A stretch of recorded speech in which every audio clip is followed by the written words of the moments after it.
Hello. How's everyone doing? Hello. Hey, how's everyone doing tonight? Yo, hey, what's up, Sinister Sanchez? How you doing, brother? Yes, we are officially live, and tonight is a wonderful night because tonight here on the Evil Shemps. Well, first, you know what? I got way too ahead of myself. You know what? Let's dial it back just a tiny bit. Let me introduce us. I am one of your co-hosts, Pete the Pope, and of course, with me as always is Dominic Pouchet, or as I like to call Hi. him, or as I like to call him, Spaz. So tonight, yes, tonight is a big episode for us because we are discussing uh my favorite comic book character and series of all time, and I know My Spaz is favorite Dark Horse. Spaz's favorite Dark Horse comic, Hellboy. Hmm. Yes, tonight we are covering all things Hellboy, and man, I'm really excited for this. I thought this would be a fun transitional episode into the spooky season, since next week will be our first episode of October. Um, Oh, oh yeah. yes. So, you know, Spaz, would you like to make some opening comments? Okay, so yeah. For those of you who don't know, Hellboy is probably the most popular title of Dark Horse. Oh yeah, Small obviously. little publishing agency. Uh, I'm I've loved most uh comic book publishing agencies. Uh, but by far, I can't think of another title within Dark Horse that is better than Hellboy. Yeah, It and Dark came Horse. out. Correct me if I'm wrong. Not early '90s. Uh, Yes, the first yes. appearance of Okay. Hellboy was in issue 21 of Next Men in December of 1993, and of course, Mike Mignola is the creator of Hellboy. He conceptualized, and you know what? For the longest time, Mike Mignola he wasn't really much of a writer. He was an artist. He was a comic book artist. He did a lot of stuff for Marvel, DC, and eventually and I think he did stuff for all kinds of comic books. He illustrated the comic book adaptation of Bram Stoker's Dracula as well. Um Okay. Now I got to get that. yeah, that was one of I yeah, love. he I'm gonna love that. mhm. So he's done a lot of work. He even wrote a Hellraiser comic back during the original Epic Comics Hellraiser run. So yeah, Interesting. he's been all over the place in the industry. But eventually he was like, "You know what? I want to make something original. I want to make something that's me, you know? I want to make a character that represents me and all the stuff I love." And in that he conceptualized and made Hellboy. Now, when he first began the original arc, Seed of Destruction, he did not write it himself. He Yes, there you go. Yep, as everyone can see, Spaz holding up the first graphic novel, Seed of Destruction. Very nice. Thank you for that visual Hmm. accompaniment, Spaz. Yes, when he originally conceptualized to do that, he did not want to write it. He hired his friend John Byrne to write the script for it. And it even has his name. If you look at the graphic novel, it even says written by John Byrne and Mike Mignola. What happened was during the when while John Byrne was showing Mike what he was writing, and like where corresponding with him, because Mike Mignola was giving him input on where he wanted the story to go and how he wanted it to be. And Mike Mignola kept giving John Byrne so many notes and changing so much stuff that eventually John's Burns' original script was barely there, and it was basically just Mike Mignola's script at that point. And at the end, John said to Mike, he's like, "Hey, look, I think you should just try to write this on your own. I think you know what you want to do with this character in this universe, and I think you should take it over. You should I mean I'm your friend. I don't mind helping you out, but I think you got this, man. I think you know what you want to do, and I think you got this.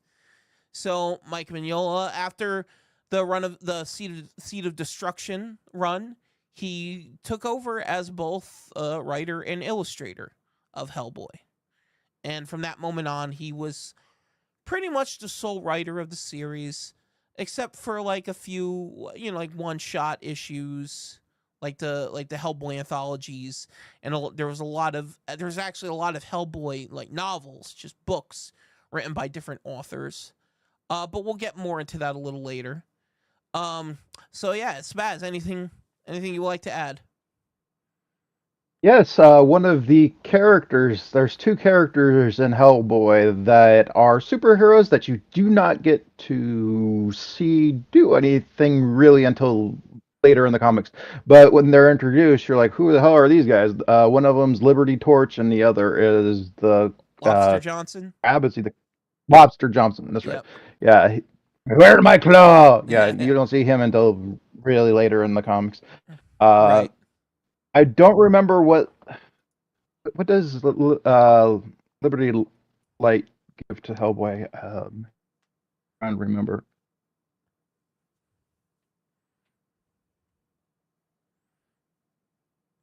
I don't remember offhand. But anyways, he kind of starts the show off. I think it's a bait and switch because the comic starts out and they're focused on Liberty, and then they fireball happens and you get to see Hellboy for the first time as a baby, which is Right. really Yes. cool. When they Mm-hmm. initially bring him into this world. So do we Huh? do we want to tell people what Hellboy is, who he is? Well, that's a kind of a loaded question. I mean, Exactly. that's kind of a loaded. I mean, he at at first he's an agent of the BPRD, the Bureau for Paranormal Research and Defense. He's a field agent, which means he goes out and fights monsters, hunts down and fights monsters. For the government. And like when we're Mhm. first introduced to Hellboy, yeah, he really is kind of like a G man grunt. He's like he goes out there, he takes care of the problems that Mhm. that are occurring in wherever he needs to go. And in a lot of cases, we were introduced to a world where folklore is real. Folklore is just the reality of that world, and people have to deal with It's it. undercover though. No, It is undercover though. It's no, not really. no, but what I what I mean is it's not. It's something that people still don't believe in. There's characters in the story that don't believe in it, and then they see it, and it's like surprising. It's not Yeah, like the but news is turned on every day and that you see fairies and stuff. well, I mean, more or less, but I mean, it's not like the BPRD is a top secret organization like it is in the first two Oh, no, movies. no. It's like it's a well-known, established public government, like uh It, government. right, and Hellboy doesn't do anything to hide who he is. He really doesn't Yeah. give a Everyone crap. knows who Hellboy is. He's out in the world. Sweet old ladies call him Mister Yep. Boy. He's like everyone knows who he is. It's not like he's not like some hidden secret in that world in the comics, which I prefer that. And yeah, like the BPRD is just it's a government faction, and they gotta sometimes they gotta handle some shit when things get too out of Mhm. hand. And Hellboy is one of the agents who goes out and kills monsters, hunts and fights and kills monsters. Anyway, Mhm. but as we learn further down the further down the road, we find out that Hellboy is more than just that. I mean, it's pretty obvious from first glance, but it just seeing where he began to where he ends is, in my opinion, one of the best pieces of like dark, like horror fantasy literature. Because I do consider Hellboy literature. It has won several Eisner Awards. So I think if you win a which is basically like the Oscar for literary works, yeah, I think you could Yep. be called literature. you know. Um and the way Mike Mignola writes, he incorporates, you could tell like he's very well versed in a lot of different folklores from different parts of the world, a lot of different like fantasy and horror uh, that he incorporates as well. So you could tell he's definitely a fan of all that stuff too. There's a lot of Lovecraftian elements. There's a lot of gothic horror elements. There's just a lot of great stuff. And um, he uses those elements to propel Hellboy into what he eventually becomes. Which in the end, Hellboy kind of embraces both paths, both destinies. Reluctantly so, but still, he just eventually comes to the realization that, like, sometimes you just need to deal with your fate and, like, and deal with the outcome, whatever it is. Um, yeah, we learn basically that Hellboy is his, or more, that he's basically the demon of the apocalypse. Essentially, the right hand, his stone Oh, hand, the right hand of doom. You know, well, well, isn't he's got two well, yeah, where he's parts got to him. he's He's got half demon, right? he has two um Is it? yeah, he has two uh lineages that are conflicting. But the most interesting aspect about Hellboy, in my opinion, is he doesn't want to embrace either. He's like, no, I want to be my own person. I want to be my own man. I want to make my own choices. I don't want to be withheld to either destiny. You know, Yeah. I don't want to. Commonly says he commonly says good luck with that to when people say it's your destiny. Yeah, because he doesn't like, Mhm. whether it's the destiny of of his. Okay, well, yeah, we'll get into yeah, we'll just get into his human Mhm. lineage side right now as well. He is the last male descendant of the Pendragon bloodline of King Arthur. So Mhm. he On is Mordred's side. he is the rightful heir to both Excalibur and the throne of England. Apparently, so but again, even when he finds that out, he doesn't want any part of that either. He's like, I don't want to bring forth the apocalypse, and I don't want to wield Excalibur. I don't want to do either of those. I just want to be me. I just want to do my own thing. Right. You know? Um and I think that's something we can all identify with. Being, told what path we should take, or what decisions we should make. And, like, ultimately in the end, we just want to be our own person. We want to be, we want to make our own decisions.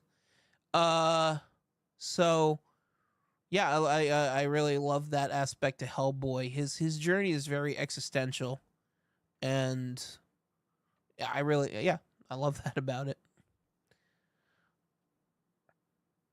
Yeah, he's definitely a very conflicted character, and that makes him interesting. If he was someone that just was like, "Oh well, I'm a demon, I might as well open up the gates for the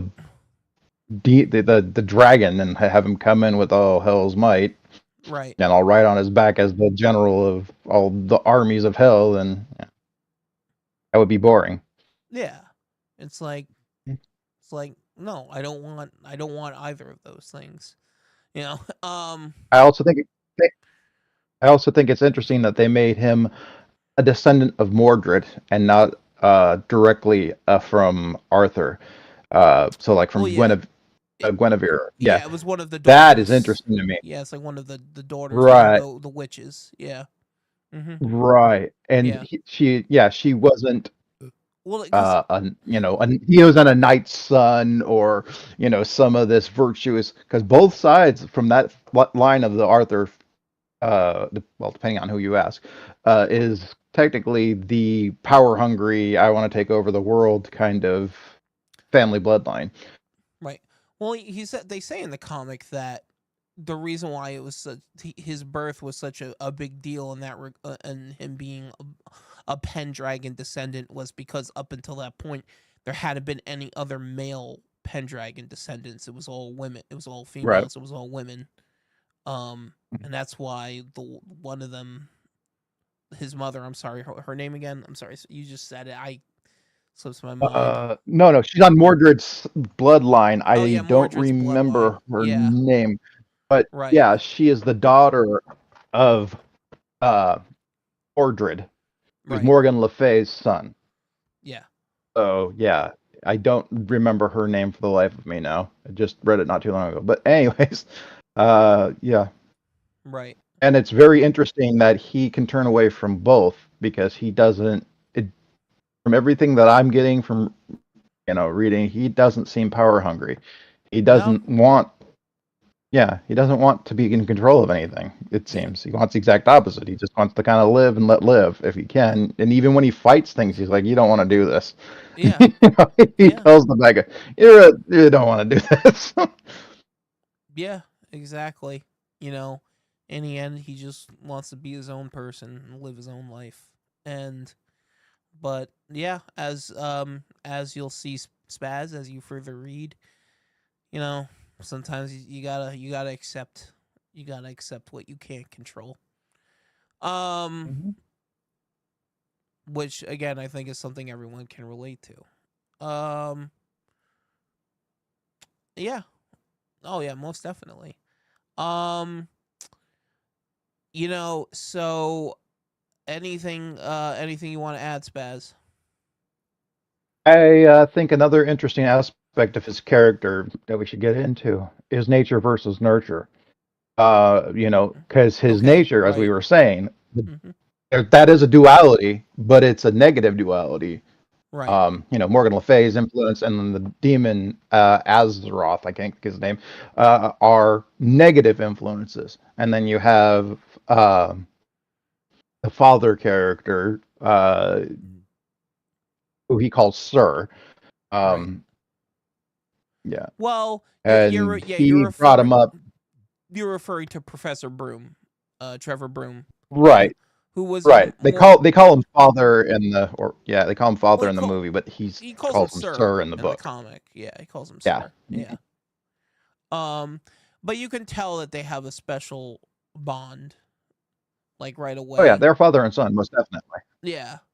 Um, I think that's even though Trevor Broom he's in the comic very briefly, at least like in the main Hmm. like run. Uh, Yeah. Yeah, and first comic he gets killed by a frog monster. yeah, yeah, Like, that's right. okay. Yeah, yeah, he gets killed by the frog monster. Yeah. Yeah, Mhm. but yeah, but he yeah, so like he's but even in that short time, I think uh I think John and Mike really convey really well that they have a strong relationship. Um Oh yeah. and I think that's one of the reasons why Guillermo del Toro felt like why he wanted to expand on that a bit more with the movies, but I think he kind of went in a direction I wish he hadn't, but we'll get into that more in a little bit. Yeah, yeah, no, that's a great thing to point out. I really like that. I actually like. There's so many great characters in the comic book. Even the Oh villains yeah. are so well written. Oh, Like you know, like Baba Yaga. Um, the magician, the one that summons him. What Rasputin. Rasputin? Thank Rasputin. you. God, why did I blank on his fucking name? Yeah, Rasputin. And who's the pig monster? What's his name? The Oh, oh Grugot, gosh, Grugot or something like Grugot. Gruga. Yeah. Oh, his He's a lot more interesting in the comic book too. He's a his lot more interesting. well, his journey in the comic book is probably one of the best aspects of it. Uh, his ending is very poignant, and uh, and it's one of my favorite parts of the comic book. His whole like journey and ending. Um, because he's a he was a shapeshifter, a fairy, Mhm. uh, who basically got trapped in that pig form by Hellboy. So he held a resentment towards Hellboy ever since that, and he becomes essentially he kind of becomes the main villain of the story because he's the one who's pushing all the big events into motion with the Blood Queen, like Nimue and everything. Yep. You know, so he's a very prominent villain throughout the story, and it was really cool how Mike Mignola incorporated him because originally he was just a character in that one shot, the corpse. He was just in that one shot, story. Because I guess I'll say this real quick. Mike Mignola also wrote a lot of one shot Hellboy stories, which kind of serve as a Hellboy anthology where it's just different stories of like different missions that Hellboy went on while he was working for the BPRD throughout from like the 40s to the 70s, even I think the 80s. But like through that whole duration of time that he was working with the PPRD, Mike Mignola's written a lot of those as like one shot anthology Hellboy stories. And one of them again, Right. like I said, was the corpse. And again, like Grugot Monster was originally just in that story, but Mike Mignola was like, "Huh, I want to like take this character and see what else I could do with him, see how far I could take him." And what he did with him, I think was brilliant. I think because, like I said, he's kind of the one setting all of these events into motion. But in the end, once it's all said and done, he's just full of regret. Like he's just like, why did I basically brought forth the end of the world? I tried bringing forth the end of the world just for some petty revenge, and look at the destruction I've wrought, you know. Mhm. So And the only reason he was weakened enough to take into that changeling form yeah, was because he was in love and showed his true form to the woman he loved, even though he told her, "Yeah, you're not gonna like it," right, yeah, and she rejected him, and he kind of just tried to become a changeling child, and yeah, oh boy yeah, drove him out and made him trapped yeah, forever in a pig body. So he hates him. yeah. No, the backstory is his Yeah. backstory is tragic. He's Yep. and his ending is pretty tragic and, like I said, poignant. So yeah, it's definitely one of his journey is definitely one of the best aspects of the mainline story, or the main storyline, I should say. But yeah, you know, and with all that being said, I really think the series as a whole sh- uh, should will stand the test of time. I think if people like actually seek it out and read it, I think a lot of that they'll get. I think like they'll get engulfed in it. It's hard to put down. Like I know when I started reading the comics, uh, I was obsessed with them. I had to finish every one. I had to finish every graphic novel, every issue I got my hands on. I had to read it right away. Um, because I just loved the story so much. Um, and I think that that's a testament to the character. And this is actually his. This year is his 30th anniversary. This marks the 30th anniversary of Hellboy this year. Um, and I think it really says something that that character has been around that long and has stayed in the pop culture zeitgeist for that long and continues to be uh a prominent piece of pop culture. Um Yeah, it's the complexity of the character makes it interesting. That yeah. that's why everybody likes him. I think that's why he's had so many iterations, like within movies and comics and everything else.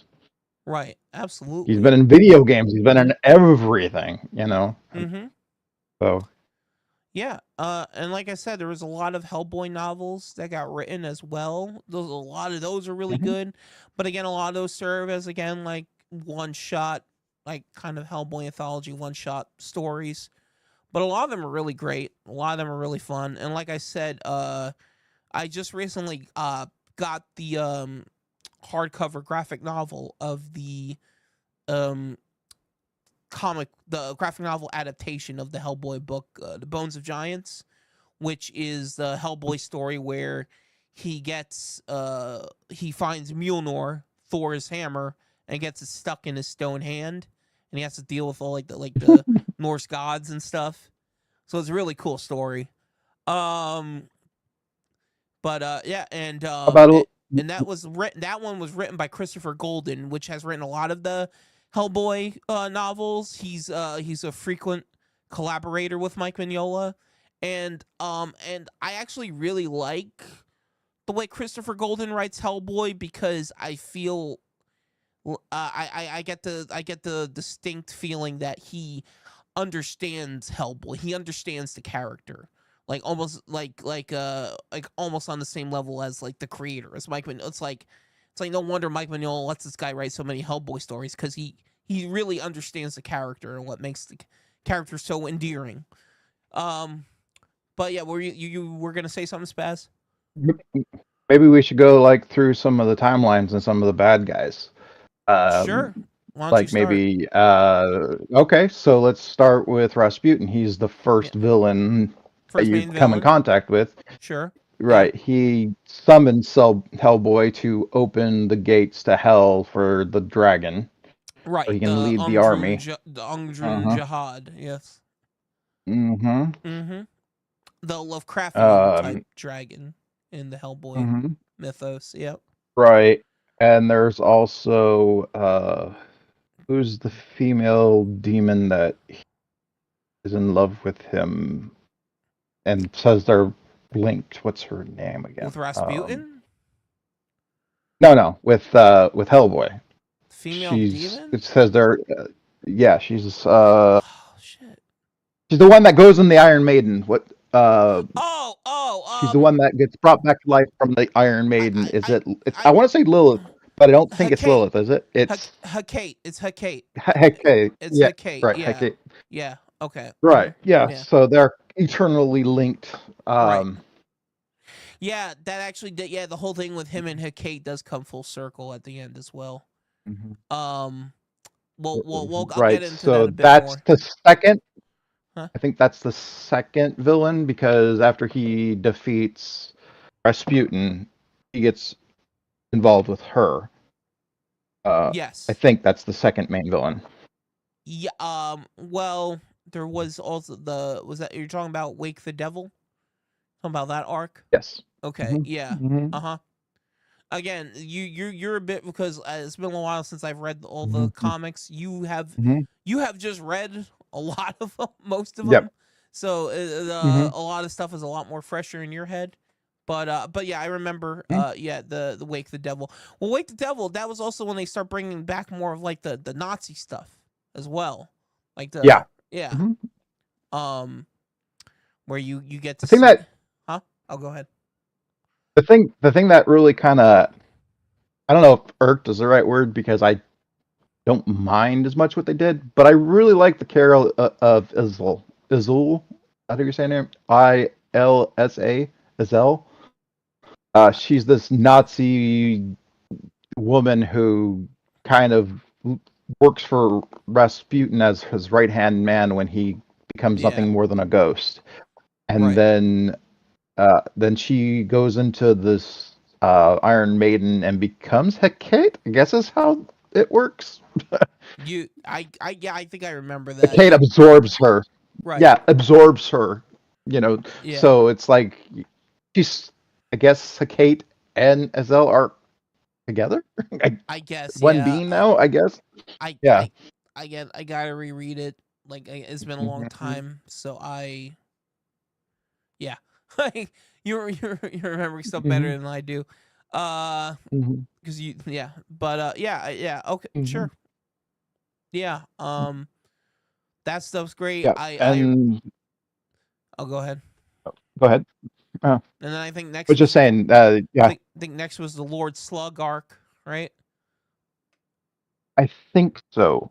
Um, I believe that was the Right next. Hand of Doom is the Oh, next one. right The hand of right doom. hand. Right. Okay.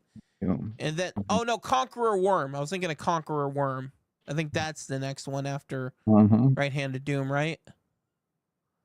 I think so. Yes. And then I know I think uh Hellboy himself is the main villain in this because he has to choose what to not be the general of hell. He chooses not to, and he breaks his yes. horns. Yes, That's the that's when big he thing in that this one. Yeah. well that's was that is that the same one with Box Full of Evil where the that demon tries to steal his crown? Did you get Mhm. Yeah, Yeah. okay. Yeah, where he tries It to is. steal the crown of the apocalypse from Hellboy and then Mhm. Hellboy breaks Yep. his horns off. Yeah, yeah, yeah. Okay. All right. Exactly. Okay. Yeah, yeah, yeah.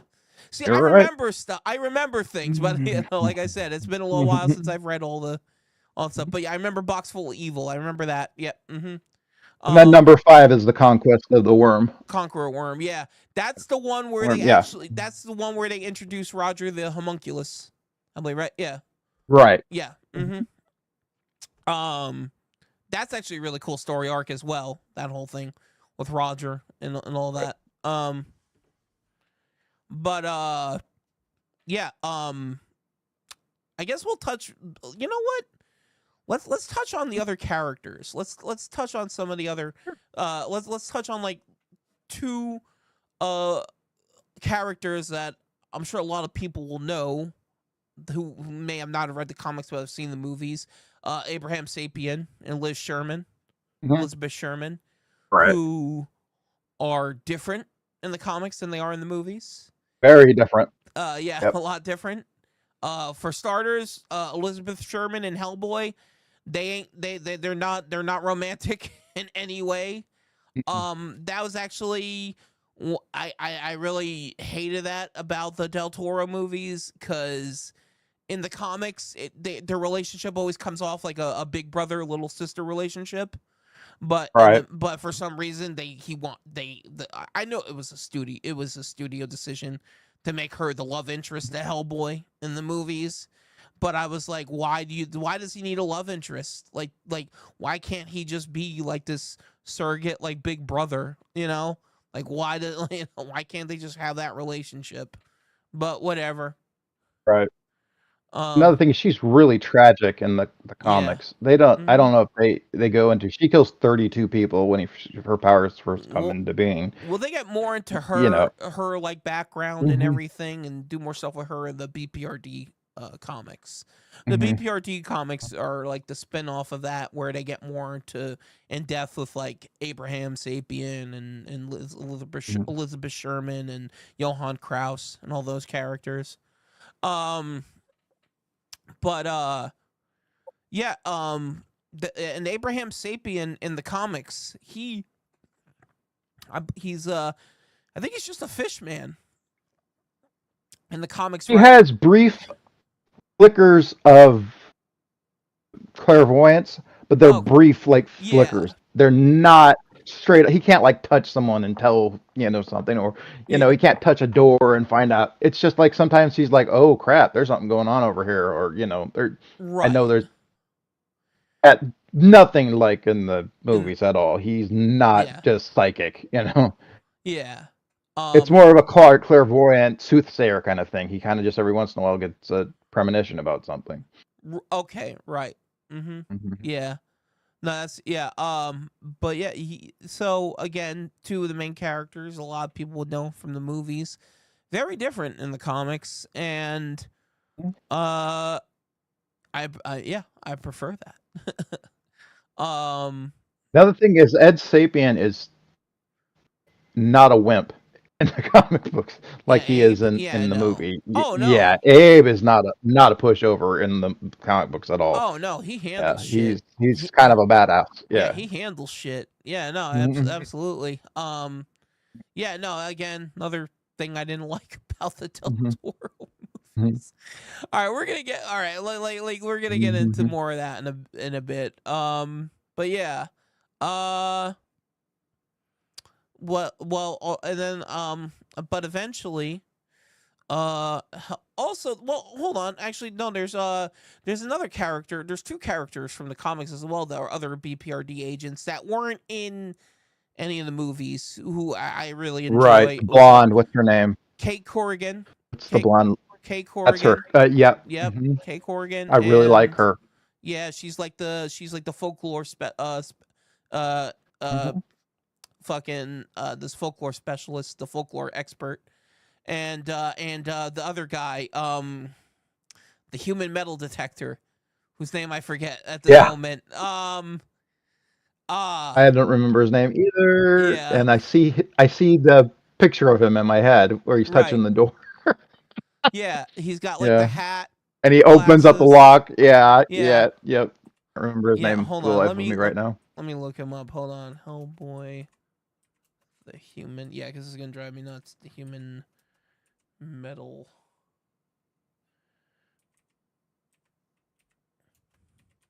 So what I really love about that character was like I think Mike Vignola was saying to himself, what if like Magneto like could only sense metal and that's it. Like he could do nothing else. He's just like, yeah, I can sense. um, Sidney Leach, name of the character is Sidney Mhm. Leach, the human metal detector. Yeah, he's great too. Um, I really enjoy him.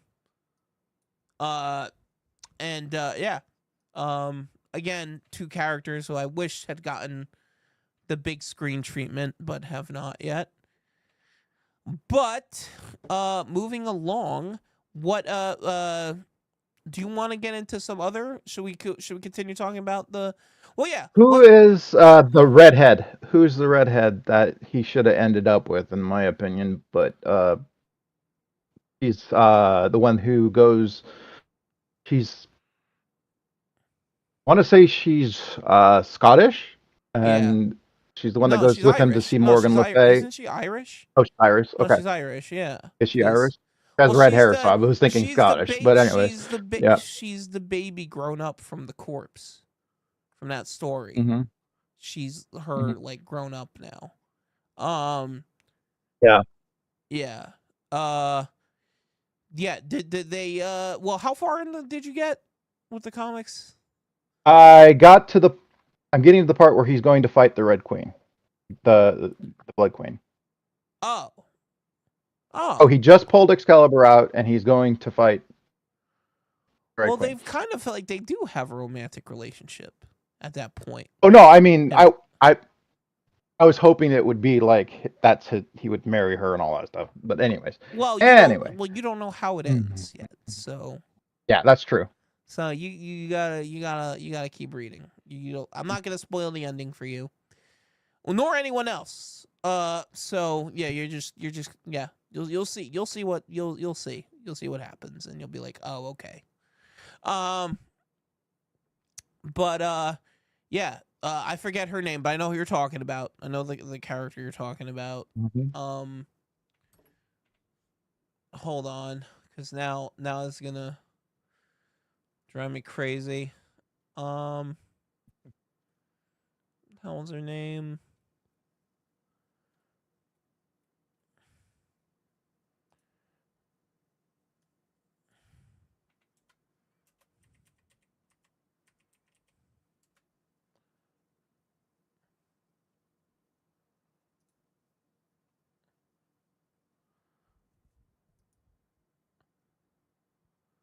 That was Oh, I can look it up real quick. It's in one of the books here, I think. oh yeah. Well, yeah. Here. So I'm trying to look it up, and yeah, what's her name? What's her name? Spaz. Mhm.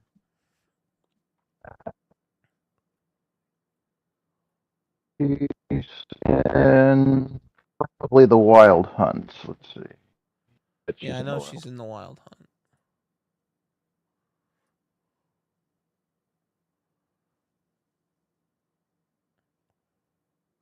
Her name is Mary Jane Watson. No kidding. That's right. Hey, Spider-Man's red, Hellboy's red. Like the same difference. Same shit. You know. Alice Monaghan.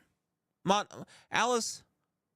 Yeah, Alice Monaghan. Yeah, that's the name. That's her name. That's the character's name. Alice Monaghan. Who, yes, becomes Hellboy's love interest later in the story. Um. Yeah. Yeah. She. Ooh. And that was a really cool part with. Did you get to the part where the angel or whatever brings the chalice and gives it Yep. to the old man, and he becomes the Mhm. he resurrects King Arthur's army? Did you get to that part? Mhm. I Yeah. think so. Yes. Yeah, that part was awesome. I love that. Yeah, so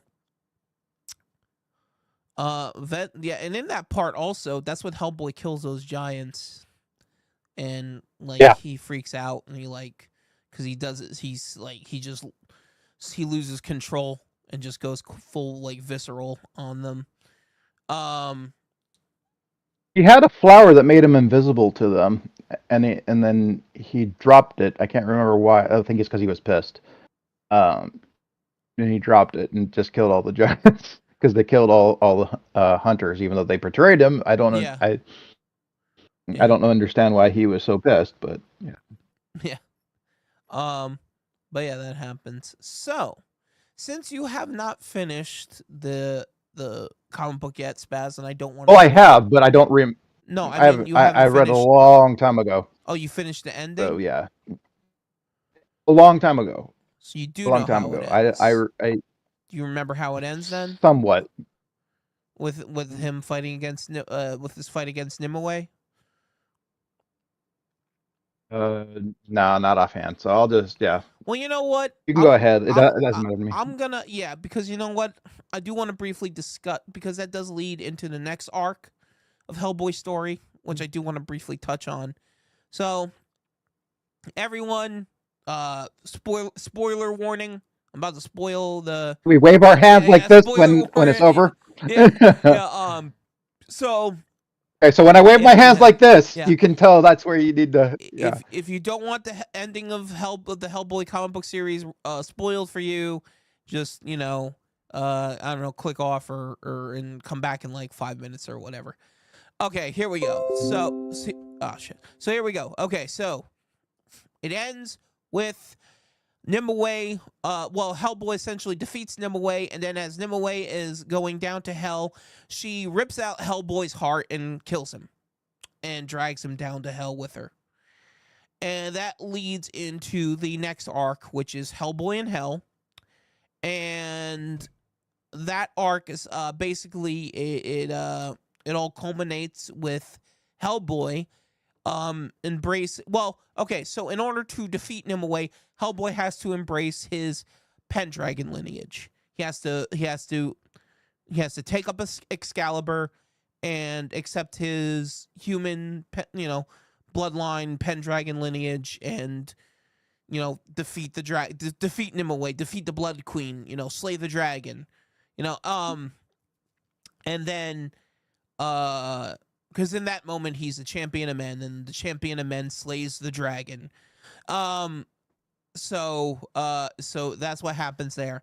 But then, like I said, after Nimue kills him and drags him down to hell with her, he basically embraces his demonic destiny and essentially becomes the demon of the apocalypse, the Anung Is that Unarama. Azeroth? Oh, that's it. Right. Anung Unarama. I was trying to remember the name. Yeah, it's Anung Unarama. That's right. He becomes Anung Unarama and destroys, and once he becomes Unarama, he uses that power to destroy hell instead of Earth. He uses that power to destroy hell and kill the devil and destroy hell and everything.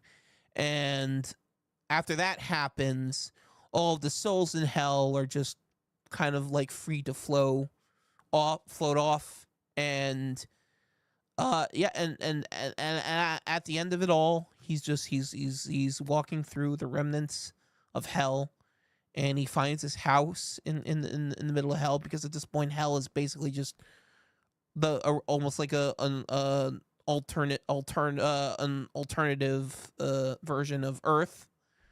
And he finds his house. He goes in the house, and he hears the voice that he first heard when he was brought into the world, when he was still a baby during the 40s and World War II.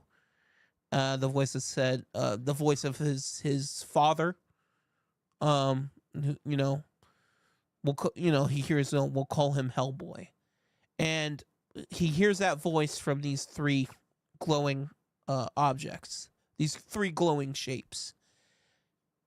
And that was a way for Mike Mignola to incorporate his favorite story he ever wrote, or not that he wrote, but illustrated. It was a story that his daughter came up with called The Magician and the Snake.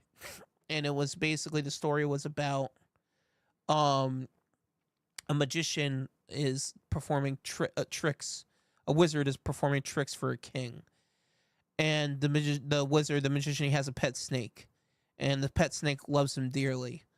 And for the big trick that he performs for the king, he makes these three shapes, which is a triangle, a circle like a ball, and a cube, a square. And he makes them disappear for the king, and the king is, he's obviously, he applauds it and everything.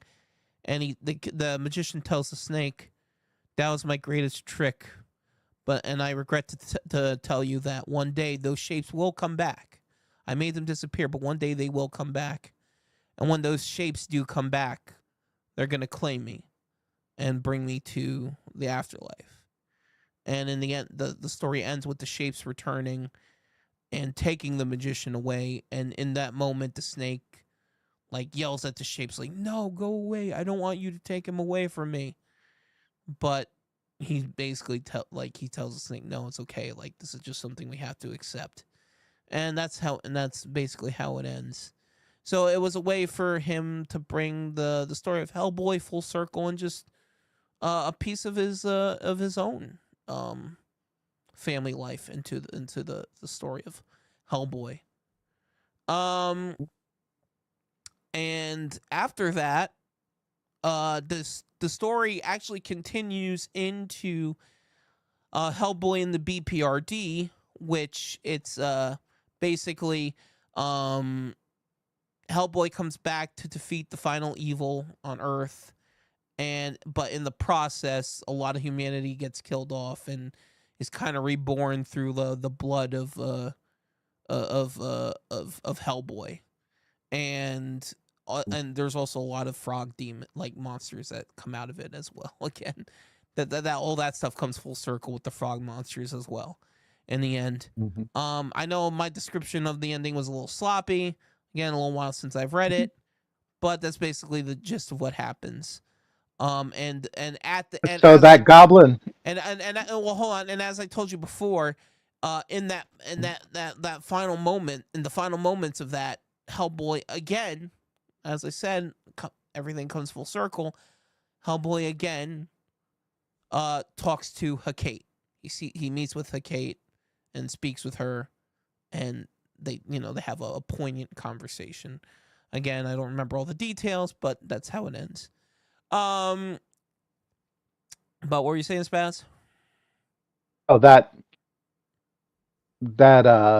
demon that teaches him how to kill the champion of flies to destroy the ring. Yes, Does Hellboy remember him I don't. when I he don't. saves Hell? I don't remember. Yeah. I don't Okay. remember. Oh, okay. Yeah, I don't. Because there's this big thing where he's like, "Well, you remember me when you." I, I, Yeah. I'm not. So I didn't know. Yeah. That's one of the things I was looking forward to finding out when I finally Well, get through it. But anyways, I don't remember. yeah. So How about um?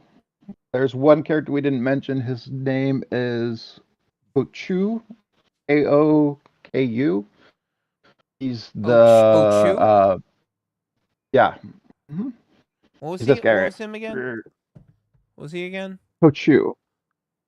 Oh, isn't he one He's of the the overseers? messenger. It's like one of the overseers. Yeah, Yeah. he's the messenger for the Blood Queen. Yeah. Oh, yeah. He he plays a pretty big part in the my favorite one, which is the Darkness. Darkness Right. Calls. This one right here. Mm-hmm. Yeah, this one is, my opinion, the best out of all of them. But the Slavic characters are just epically awesome in this. Yeah. That one's great. I love that story arc, and I love the one with when he's trapped in the ocean and he's dealing with the bog That's witch. actually the same. Oh, that's the same one. Okay, That's actually the same. that's Mhm. also Darkness Calls. Yeah, the bog witch. Yep, where when he dies and he's in the bottom of the ocean. Yep, Yeah. Okay. Yeah. Yeah. yep. Yeah. This also has the Leslie who protects him from the protects him from Baba Yaga, and it yeah, the Leslie is a spirit in Slavic folklore that's like a woodland spirit, and yeah, I like how they have him pretty much. The only thing that they could have done a little better if it was make him a little more green. He's kind of a Yeah. brown haired, but they usually have a green beard.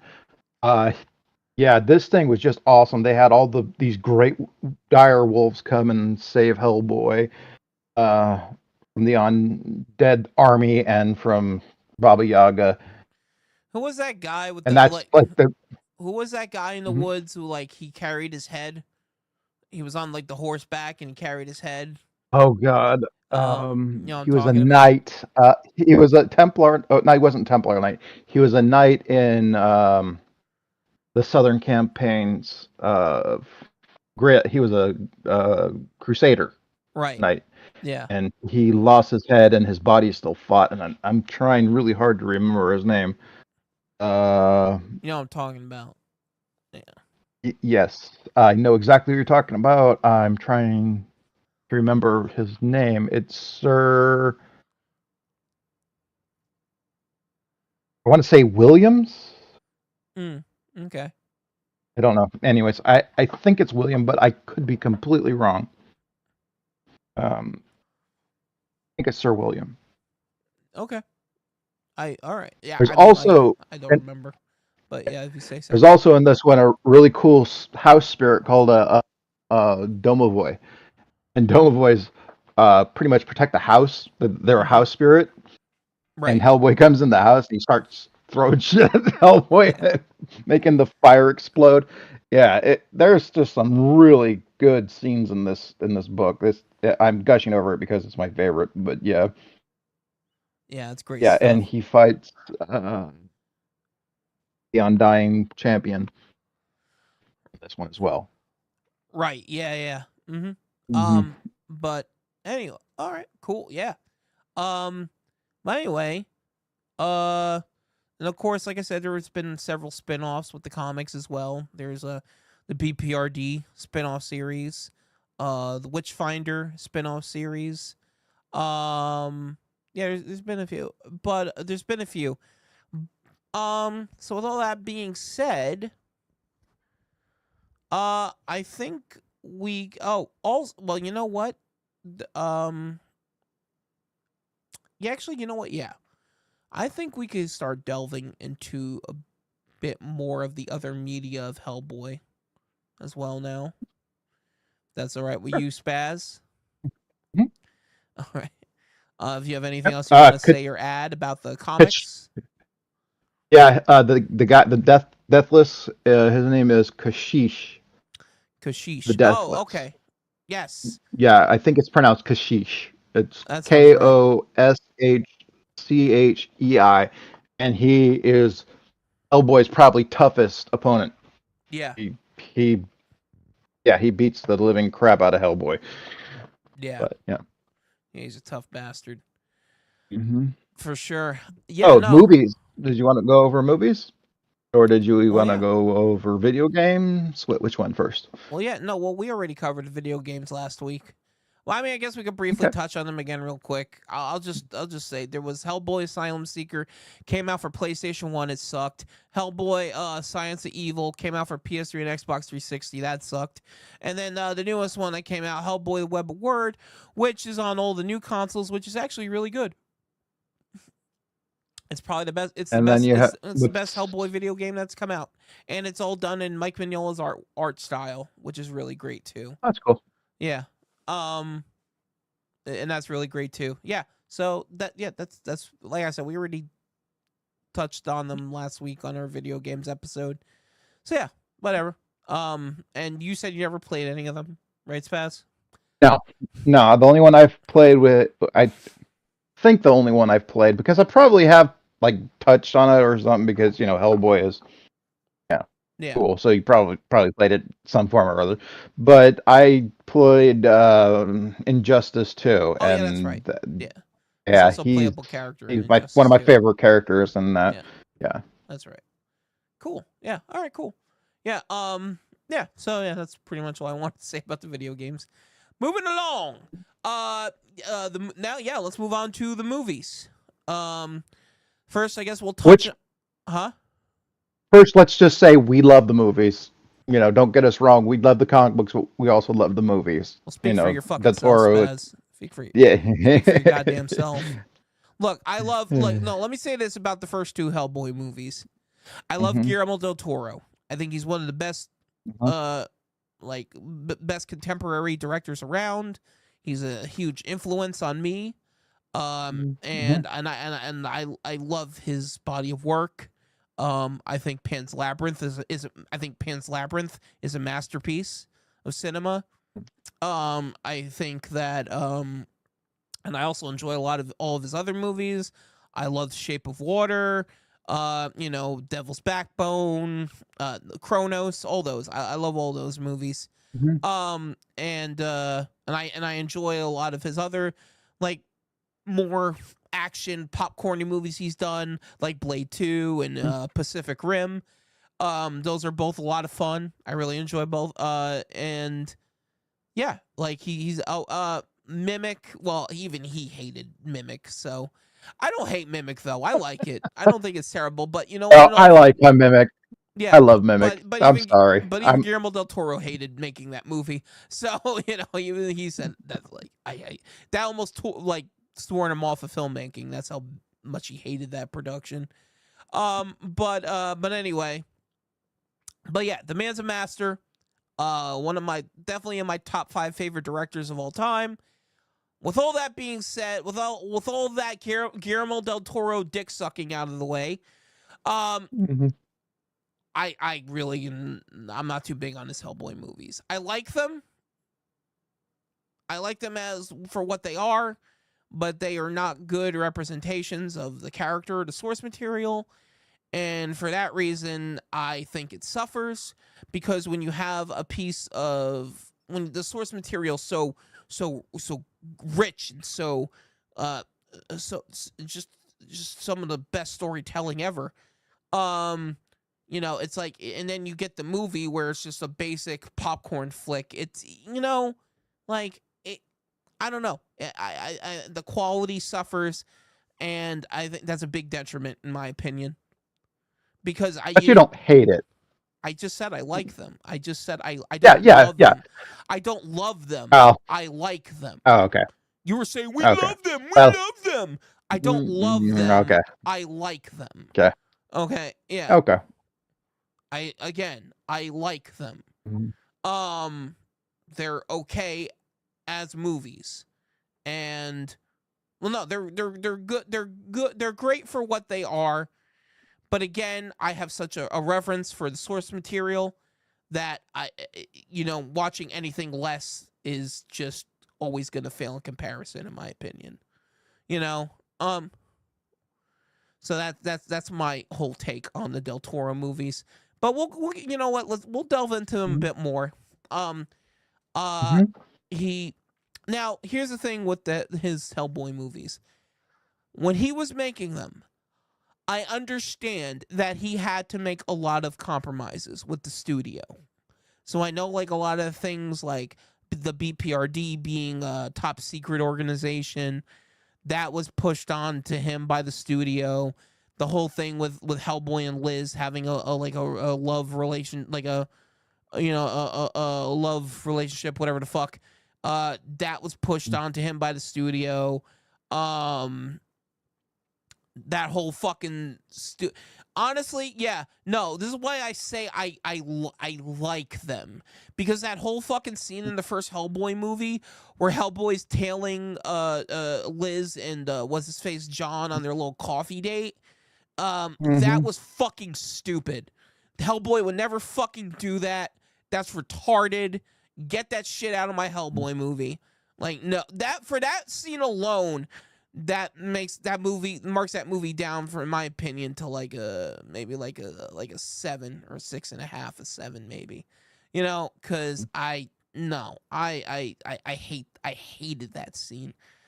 Even like thinking back on it now, it's like Hellboy would never fucking do this. He's like, bro, I beat up monsters all fucking day. I don't give a shit about your stupid little coffee date.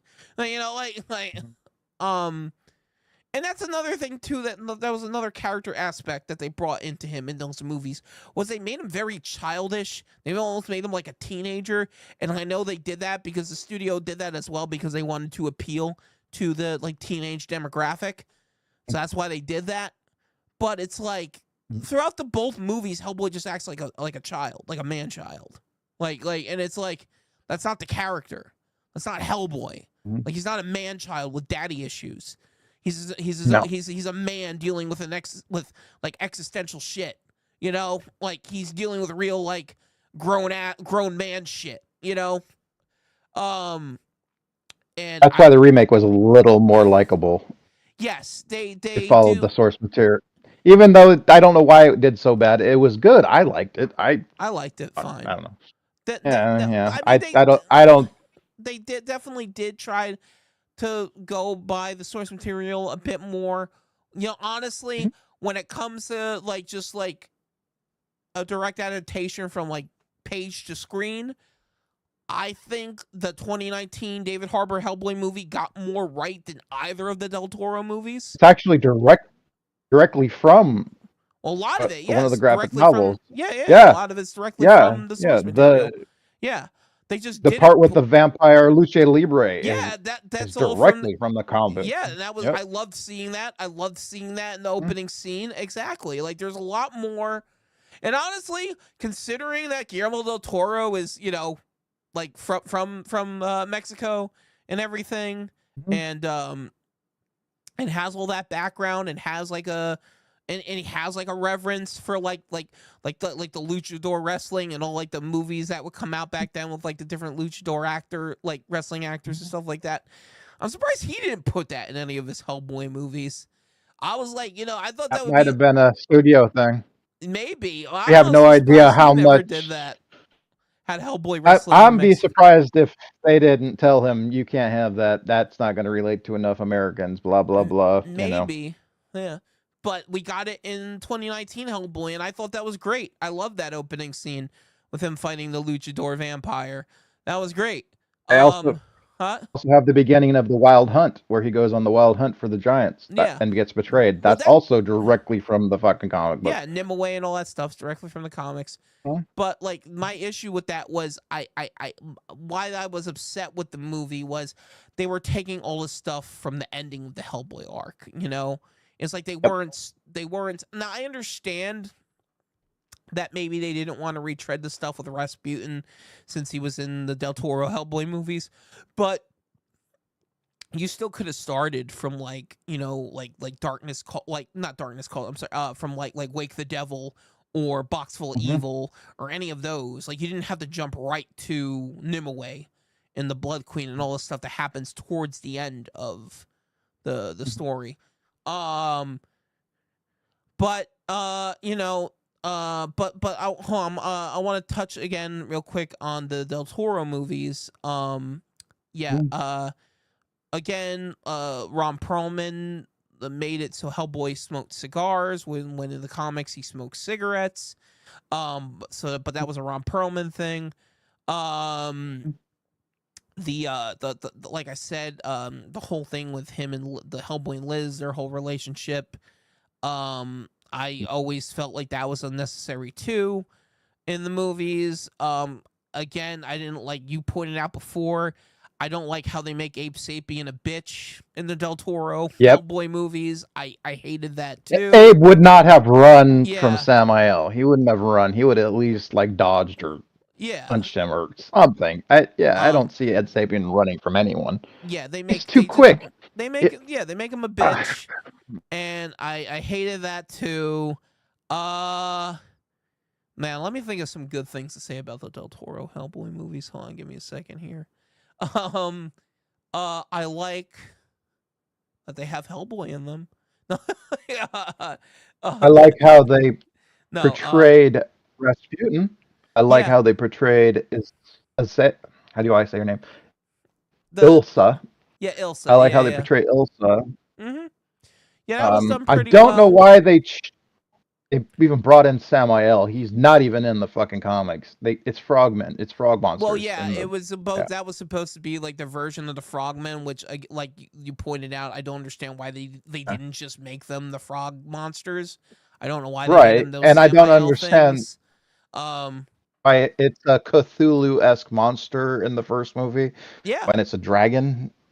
It's a dragon. It's clearly a dragon in all the comic books. I mean, they Well, call him the Ongdrun Black Dragon. Jihad is Yeah. well, no, Ongdrun Jihad is a Lovecraftian like element because there's different aspects to him. He has like different names.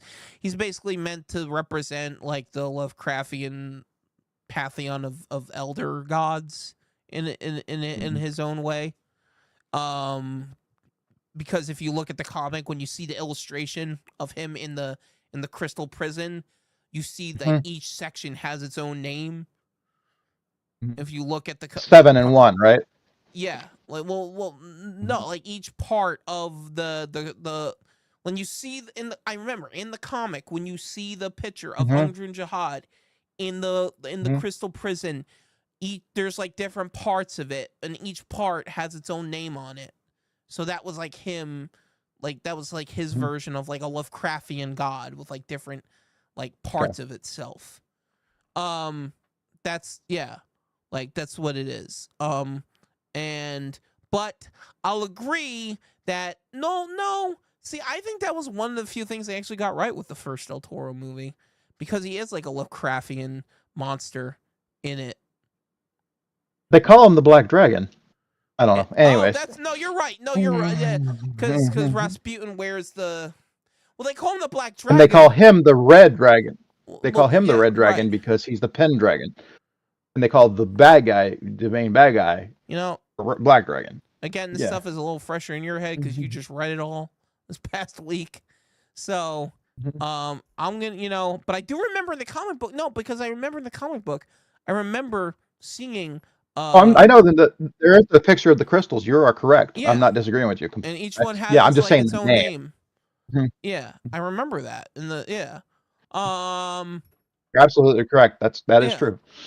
Yeah. So anyway, um, whatever. Moving on. Whatever. Mm-hmm. But yeah. Whatever. Yeah. They make him like this thing, this tentacle monster thing in the movie, Mm-hmm. and uh, I thought that whole thing was tacky with like the the eclipse.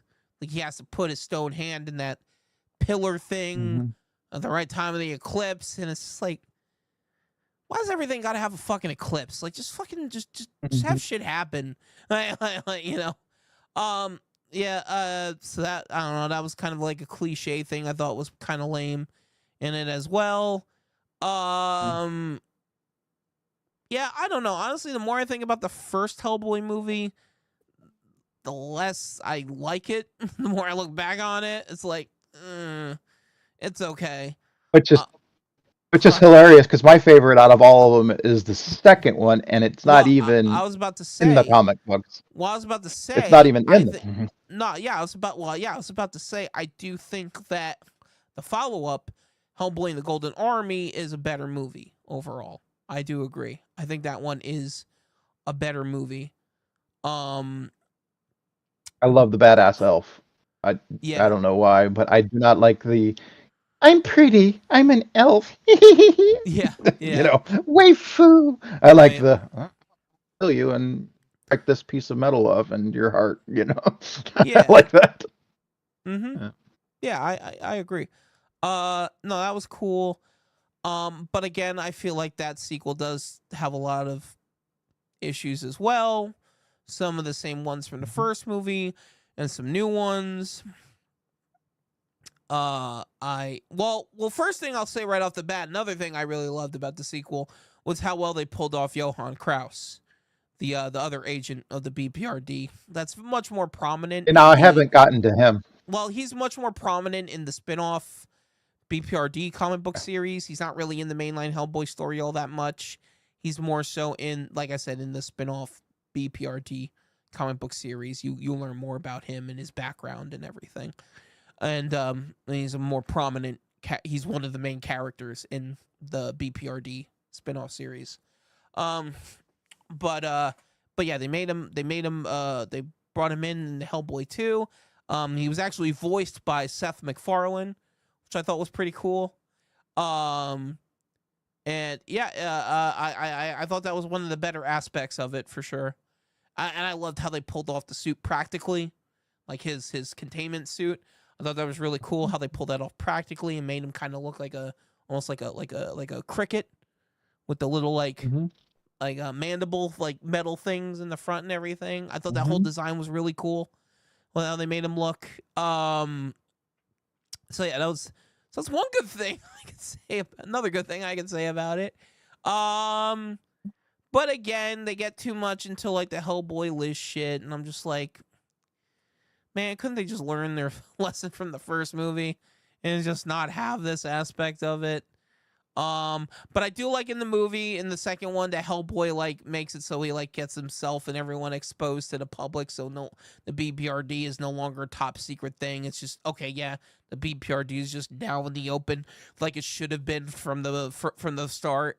Um, so I was like, okay, that's I cool. love the tooth fairies. Yeah, that I was love funny the tooth too. fairies. That was funny Yeah, too. I love that. I like the joke where they're like, oh, let's see, no, but they eat calcium, bones, organs, but they usually go for the teeth first. Hence, tooth fairy. It's like, okay, that's funny.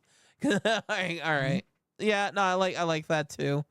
Um, yeah. Yeah, I really do like Hellboy, the Golden Army overall.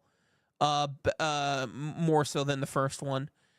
But again, like I said, they're a far cry from being a perfect adaptation, in my opinion. Um, but yeah, but going back into the 2019 Hellboy with David Harbour, yeah, they bring back a lot of stuff from the well, they bring in a lot of stuff from the comics is what I should have said. And you know what? I thought David Harbour was the perfect replacement for Ron Perlman. I'm really upset Oh yeah. he's not gonna get another chance to play Hellboy. I felt like with a better script, he could have been, in my opinion, the best Hellboy. But alas, that is not going to happen because the movie bombed miserably.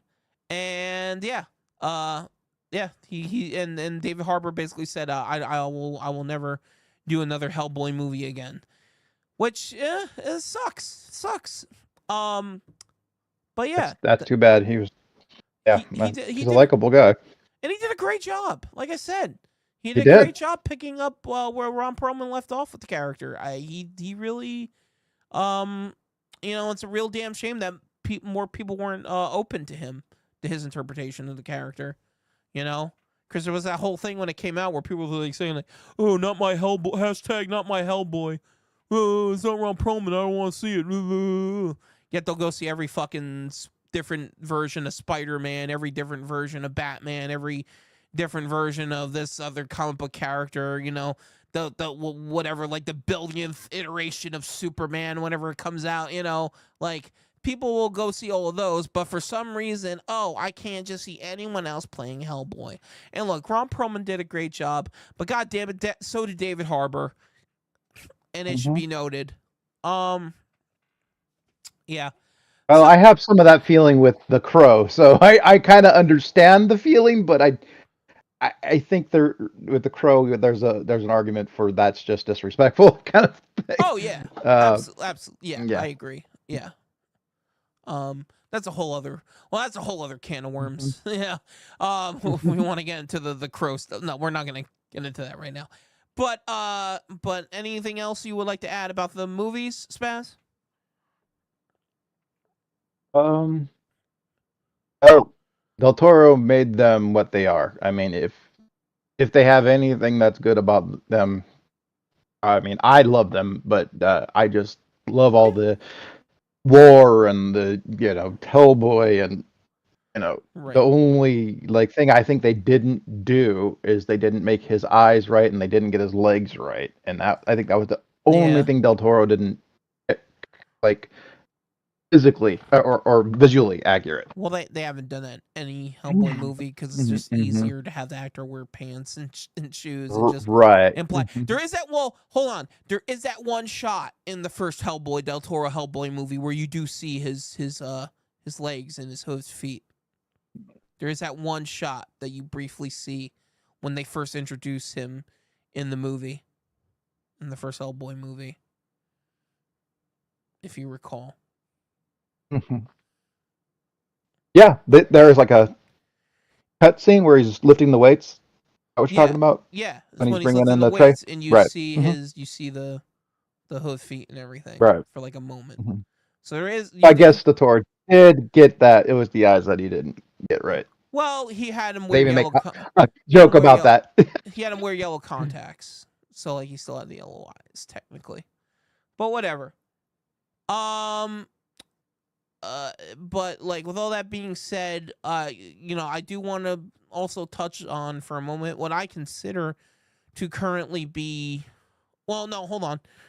After the before the 2019 Hellboy movie came out, and just after the Del Toro movies, I think after Golden Army, but they did the two animated Hellboy movies. They did Hellboy: Sword of Storms Oh man, I and love them. I Hellboy: love Blood and them Iron. so much. Yeah, Hellboy: Sword of Storms and Hellboy: Blood and Iron. And in my opinion, hands down, those are the best Hellboy adaptations we've gotten, particularly Blood and Iron. I love them Um, all. yeah, Blood because Those in those movies, well, it's really cool. Like they have Ron Perlman, what's her face, who play Liz Sherman. God, why am I Hmm. blanking on her name? Whatever. Selma, Selma Selma, Blair. what's her Selma name? Blair. There we Blake? go. Yeah, Blair. Yeah. Hmm. Selma Blair. Selma Blair and Doug Jones and Ron Perlman. They all come back to voice their roles from the Del Toro movies, and so that was cool. That was And really they're cool. excellent, and Mm, yeah, they're some of the best stories yeah. too. So yeah, that was I'm really cool. sad that they're not in the original run, Yeah, so that was at really cool. least that I have. So that was really cool, and also I want to say that in both of those animated films, they are both proper representations of the characters. Because even though they had the actors from the Del Toro movies, the voices for them in those movies are not in any way really connected to the Del Toro Hellboy movies, other than it being Hellboy and Del Toro being a producer on them. But they are really their own thing, and the people who made those movies, they do follow the source material a lot better, and Hellboy acts a lot more as the way he should, from the comics, as he is in the Are, comics. Yeah. are those stories in the other comic books? No, Because no, I haven't got any of those stories. they're If both they have. no, Oh. they're Mhm. both original stories that take elements and aspects from the comics and incorporate them, Okay. like in the 'Cause I really like the vampire one. That yeah, one's one well, of my favorites. yeah, I, well, I like Sword of freaking love that one. Storms. Yeah, well, like Sword of Mhm. Storms. That one takes some of like the stuff that like some of the stuff from the Hellboy one shots that Mike Mignola did. The part with the heads in Sword of Storms. Mhm. Mhm. That's directly from a Hellboy one shot comic book story. Um, and in Blood and Iron, of course, you have a Kate in the movie, which, as we were discussing before, is a very prominent character throughout the comic books. Mhm. So yeah, with all that being said, yeah, I do think that those are probably my favorite representations of the character in media, the animated films. But Spaz, Mhm. there is a new Hellboy movie that got made, and it's actually coming out on demand on October 8th, I believe. It's called Hellboy and the Crooked Man. It is a direct adaptation of the same comic book story, which again is another Hellboy anthology story, like one that Mike Mignola wrote. Um, Mhm. Now, about a week or so ago,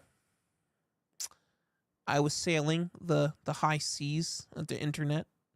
I put on my pirate hat and sailed the high seas. And in my travels, I came across a copy of the movie Hellboy and the Crooked Man. And of course, when I find such a bountiful treasure, I have to see what's inside. So I watched it. And I hold on, let me see. I forget the name of the actor who plays him in the movie. Hold on, give me 1 second. He's a lesser known actor. I know that. Um, but again, remember in the story, it's a younger version of it's a younger version of Hellboy because it takes place in 1959. The story, and the actor that plays him in the film is Jack Kesey. Jack Kesey. Yeah, sure, he plays Hellboy. And I'm gonna say this about the movie. Um, in my opinion, going from page to screen adaptation, I think it's the best Hellboy movie we've gotten. Yeah, I think it's Interesting. um. Sorry, fucking allergies. Me Jack. too. Yep, Jack Kesey. I think is the probably, in my opinion, the best version of Hellboy. He portrays Hellboy the way uh I feel Hellboy has should have always been portrayed in the movies. Um, he's just a guy who handles shit. You know, he fights monsters. That's what he does. He goes into the field. He hunts down the threat and neutralizes it. And that's the character at its core. That's the character, and he pulls that off fantastically in The Crooked Man. Um, and again, like I said, this is coming from someone who's read all the comics, who knows the character um very well, and like I said, the story is a bit fresher in Spaz's head than it is mine because he has just recently read most of it throughout the past week. Where you know, I've read most of Hellboy probably like it's probably been like close to 10 years now. But with all that being said, though, yes, I do. I think Hellboy and the Crooked and Hellboy and the Crooked Man. Another great thing about the movie was it brought back Hellboy to his horror roots. It's a horror movie. Hellboy and the Crooked Man is a horror movie, and that's what it should be. And I love it. I loved it. I thought it was really good, and is probably, and no, it is my favorite live action Hellboy movie to date. Oh, And another cool thing was about them adapting The Crooked Man was they were able to just focus on a singular story. They weren't pulling from all these other aspects of the mainline Hellboy story, from the comics, with all the history and characters. It's like, no, we're just going to focus in on this singular story that takes place with Hellboy. which is hard to pull off. Too many Yeah, moving parts can ruin the brew, man. Yeah. exactly. I, So I think yep. I really think they went the right route with this one and saying, no, we're just going to adapt a singular story from the one shot comics and just focus on that. And yeah. So like when it comes out on October 8th on demand, I highly recommend that everyone sees it, rents it and sees it, or maybe you'll find other means to watch it like I did. But but yeah, I recommend it to everyone, especially if you're a fan of the character. Oh man. Yeah. I think we covered pretty much everything for Hellboy, Yeah, didn't we? anything you would like to add, Spaz? Oh man, just that he's probably one of the greatest superheroes ever. So yeah, if you haven't read any Hellboy or seen anything Hellboy, check him out. He's worth every Yeah. moment, pretty much. And as you know, he's my favorite comic book character, so I can't recommend it enough. Go, if you haven't read the comics, go read them. Just and like I said, it's the 30th anniversary of Hellboy this year, so embrace the Hellboy. Give the man his due, and celebrate him. Give the devil his due, man. Right. Yeah. Fuck yeah. But yeah. So on that note,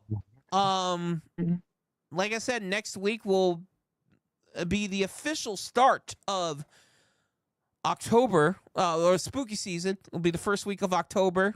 Our Spaz and mine's favorite time of year. And yep, there is no better time than October. And we got a lot of fun stuff planned for October, so don't worry. We're gonna be bringing a lot of cool stuff your way. It's gonna be a big month for us. So yeah, get ready, guys. The evil Shemps are coming in full effect this October. So on that note, yeah, I guess we'll wrap things up. Spaz, say goodnight, everybody. Good night. All right, yeah. We love you guys. Love you. Yep. Have a good Stay night. safe. Be safe, Later. everyone. Have a good night. And we will see you all in October. Bar. Good night. Good evening.